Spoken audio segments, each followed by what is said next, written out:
इन्होंने इस मुल्क की जड़ बुनियाद हिला के रख दी है।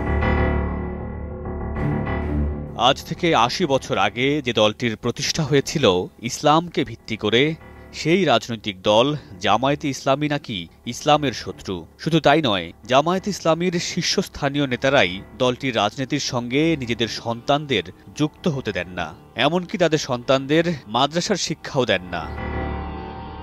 এই অভিযোগ শুধু বাংলাদেশের জামায়াত নেতাদের বিরুদ্ধেই নয়, স্বয়ং জামায়াতের প্রতিষ্ঠাতা আবুল আল মওদুদীর বিরুদ্ধে। তার ৯ সন্তানের মধ্যে একজনকেও তিনি জামায়াত কিংবা এর ছাত্র সংগঠনের কাছে ঘেঁষতে দেননি।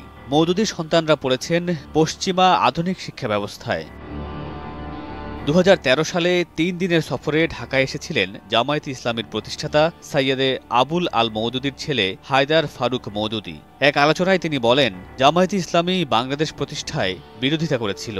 সেই দলটি স্বাধীনতার ৪২ বছর পরও কিভাবে এদেশে রাজনীতি করতে পারে। বাংলাদেশের রাজনীতির সমালোচনা করে তিনি বলেন, পৃথিবীর ইতিহাসে বাংলাদেশই সম্ভবত বিরলতম দেশ, যে দেশের জন্মের সরাসরি বিরোধিতাকারী দল স্বাধীনতার পর শাসন ক্ষমতার অংশীদারি হয়ে দেশ পরিচালনা করছে। बंगालियों को लाइन में खड़ा करके 303 की गोली टेस्ट की है।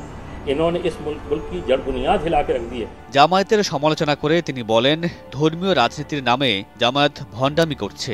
আমার বাবা সবসময় আমাদের জামায়াত থেকে দূরে রাখতেন। একজন মাদক ব্যবসায়ী যেমন চায় না তার সন্তানরা কেউ মাদক সেবন করুক, তেমনি বাবাও আমাদের জামায়াতের কর্মকাণ্ড থেকে দূরে রাখতেন, যেন জামায়াত ইসলাম হেরোইনের মতো ভয়ঙ্কর এক ড্রাগ। মওদুদী পুত্র আরও বলেন, আমরা ইংলিশ মিডিয়াম স্কুলে পড়েছি, আমাদের সঙ্গে জামায়াতের রাজনীতির কোনো সম্পর্ক ছিল না। এমনকি জামায়াতকে আমরা ভালো রাজনৈতিক সংগঠন হিসেবেও মনে করতাম না, কারণ তাদের ভণ্ডামি আমরা কাছ থেকেই দেখেছি। उन्होंने कभी हमें कोई किताब नहीं दी पढ़ने के लिए कि ये तुम पढ़ो, कभी नहीं दी। ना उन्होंने कभी जमात में शामिल होने के लिए। ১৯৪৭ সালে দেশভাগের সময় পাকিস্তানের স্বাধীনতার বিরোধিতা করেছিল মওদুদী। এ প্রসঙ্গে তার ছেলে বলেন, আমার বাবা পাকিস্তানের বিরোধিতা করেছিলেন। তিনি বলতেন, পাকিস্তান একটি নাপাক ও অপবিত্র ভূমি। অন্যদিকে ১৯৭১ সালে বাংলাদেশের স্বাধীনতার সময় জামায়াতে ইসলামী বাংলাদেশের বিরোধিতা করেছিল।